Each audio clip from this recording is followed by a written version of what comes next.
That's what I want. Hi guys, welcome to my channel. This is Karabo Baby Books on Instagram, TikTok, and where else? And here on YouTube. Yeah, say a lot.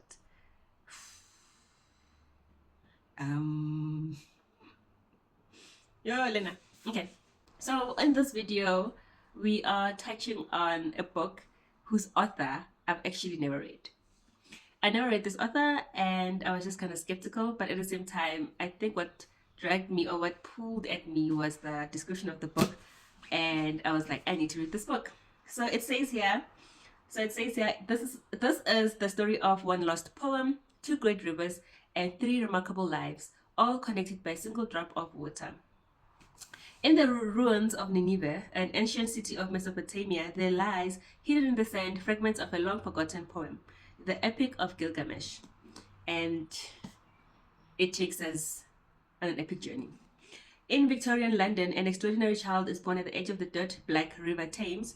Arthur's only chance of escaping poverty is his brilliant memory. When his gift earns him a spot as an apprentice at a printing press, Arthur's world opens up far beyond the slums, with one book sending him across the seas, Nineveh and its remains. So I'm just gonna then break it down here that this Arthur guy actually has incredible memory, remembers things. His first job, his day literally was like, my child is so smart, he can remember things, ask him anything. And the owners of this printing company ask him questions, and they give him throw him some date, and he tells them what happened on that, what was happening or what happened on that date. And then they impressed. They have Arthur, smart boy, starts at the printing press. One time he sees this magnificent sculpture and is like, wow, what is this? Asks, I think it was at the museum, outside the museum, when they were pulling this thing moving it into the museum, and he asks what it is, and one thing leads to the next, and then you do get the book, the Nineveh and its remains, from the printing press, and it just spirals from there. Like it just interconnects his life into this magnificent journey. At some point in life, decide that, you know what, I need to go and see these sculptures in real life.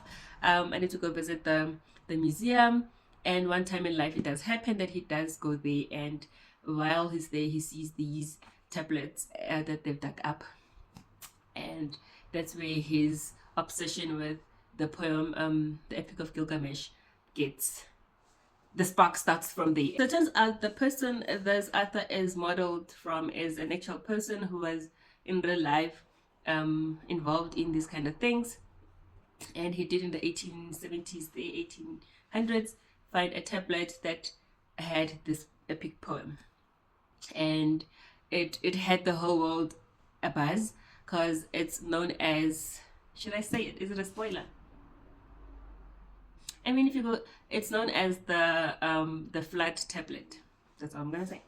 All right, then that's Arthur, and then you have in Turkey in 2014, Nareen, a Yazidi girl living by the river Tigris, waits to be baptized with water from the holy Lalish in Iraq.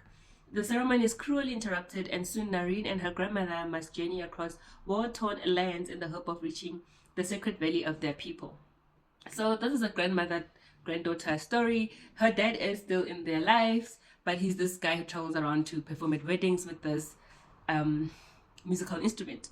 And you then follow this grandmother and the granddaughter as they live near the river Tigris, and they are so Nareen's grandmother had a grandmother herself, right? Is it a great grand? My grandmother Layla, her grandmother Layla, she had a gift, but she could see into the future.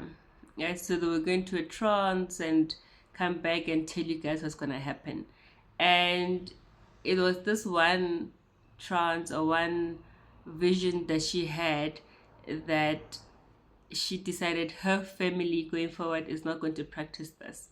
So yeah, so these are the people who had powers that they had, and I guess these are some of the things that people used, or other religions used, or belief systems used to alienate them. Okay, so yeah, that is Nareen and grandmother. They are in 2014 Turkey. Then in London 2018, broken-hearted Zalaika, okay, I'm gonna say Zalaika, a hydrologist, moves to a houseboat on the Thames to escape the wreckage of her marriage. Zalaika foresees a life drained of all love and meaning until an unexpected connection to her homeland changes everything. A dazzling feat of storytelling from one of the greatest writers of our time. That's my first book by this author. And I believe what they're saying here is she's the best storytelling, greatest writer of our times. Of our time, it's a rich, sweeping novel that spans centuries, continents, and cultures entwined by rivers, rains, and water drops. So yeah, it starts with the water drop. I feel like the cover, this cover is perfect for this book. I saw the other cover and I'm like, this one does the book justice. This book is like, this cover does the book justice, right? It's beautiful. It's blue. It's water. It starts with the raindrop. It falls on the head of Ashapadu. Who's that king? Sculpture, by the way, was a Lamasus or Lamasus. It had 5 legs, so that when you viewed from the front, they appear to be standing firm, but seen sideways, they're stomping forward, ready to trample on even the most fearsome adversary. In this state, they can both confront unwanted visitors and ward off any evil lurking in the shadows. So these are sculptures or statues that they kept or had. They had at this palace. They believed it was of evil. I remember when I got to this part of the Epic of Gilgamesh and the poem was coming to life before my eyes, I went to Google. I was like, I wasn't aware that this is part historical, or rather historical fiction. Let me not even say part. So the year is sometime in the 640s BCE. So there's a raindrop, falls on this king's head, and it journeys from there. This is in the 1640s. 640s, and from then on it reoccurs every other year, every other, I don't know how many X years. It appears again in the form of a raindrop in the river Thames. When Arthur was born, it was a snowflake that landed on his tongue as a baby, and he says he remembers the taste. I think he said it tastes like mother's milk. Yeah. So that's Arthur, then that's Nareen, and then Zalaika, right? Zalaika's story, I feel like, was more of a binding agent. It brought the Arthur and the Nareen and the Zalaika, and she's interested in water, right? And we get to see why she's interested in water. Her divorce, it's more of her finding herself, because she does go through a divorce, like they say here. She's heartbroken, finds herself, and accepts things as they are, or accepts that her life is what it is now, and sees things in a different light. And I love it for her, by the way. And then Nareen and her grandmother, their story, I feel like the grandmother was the wise person in the book. Nareen's grandmother, for me, was a well of wisdom in the book. She knew things. She said things about water. She says things about life. She says things about their belief system. She's teaching her grandchild, her granddaughter, the ways of their culture. She's passing it on to her.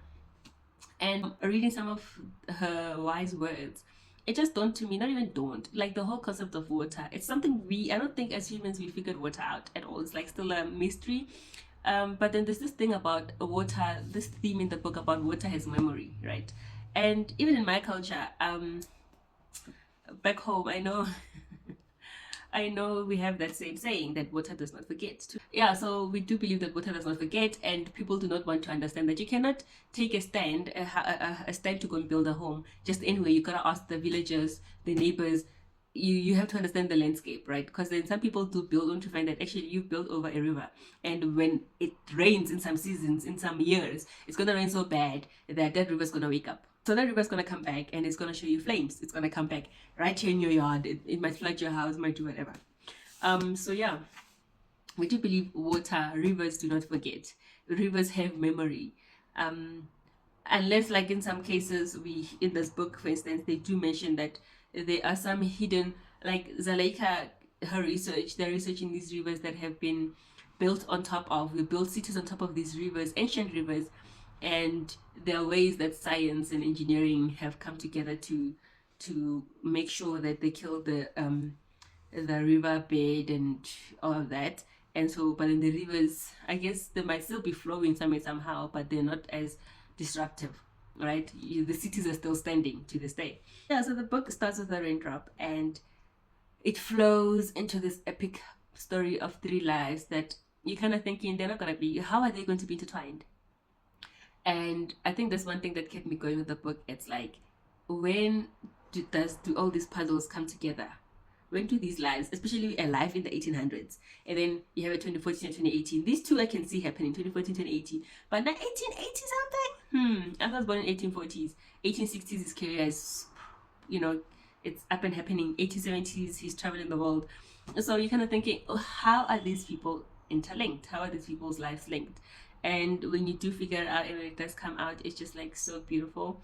This book is making me want to read more Elif Shafak. For me, it's more like, I can't say I'm an Elif Shafak fan from just this one book, but I believe I would be a fan just from her writing, just from the way she could bring together three characters, right, from three different times in life seamlessly.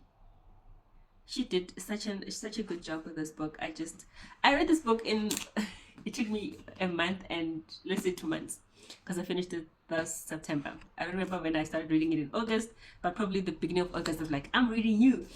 But then, yeah, I was reading it every other night, and then you fall asleep. But because of how it still kept me intrigued.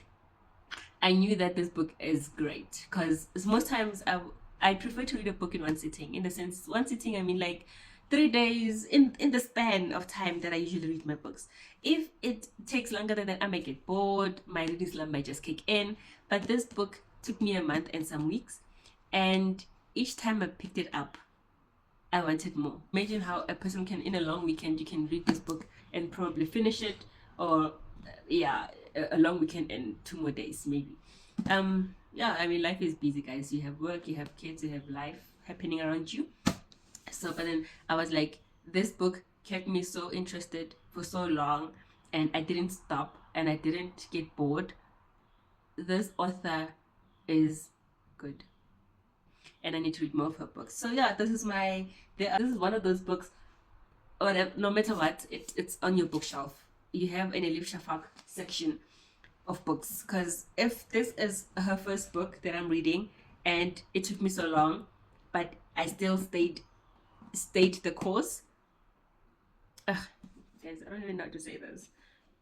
Thank you again to Penguin South Africa for this review copy. Yeah, I would give it a 5 out of 5. If you stuck around until this point, thank you so much for watching, for tuning in first and foremost, and for watching up to this point.